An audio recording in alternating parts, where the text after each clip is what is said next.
आमच्या घरी पालेभाज्यांसारखीच कडधान्यांची भारी क्रेज आहे. लहानपणी डब्यात रोज वेगळी भाजी. खरंच सांगते, आठवड्यात एकच भाजी दोनदा आली असं आठवत नाही. तिथूनच कदाचित वेगवेगळी स्प्राउट्स खायची सवय लागली. त्यातली माझी एकदम फेवरेट म्हणजे मटकीची भाजी. साधी पण चवीला भारी. आणि खरी मजा कशात आहे माहितीये? घरातच मटकीला मोड आणून केली तर ती भाजी अजून जास्त छान लागते. आई कढईत फोडणी देऊन त्यात कांदा, मसाला आणि ही मोड आलेली मटकी टाकायची.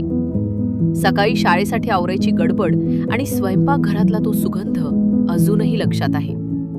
भाजी पोळी स्टीलच्या त्या डब्यात भरून स्वारी निघायची. बस, मग कधी एकदा मधली सुट्टी होते आणि डबा खायला मिळतो ह्याचीच वाट असायची.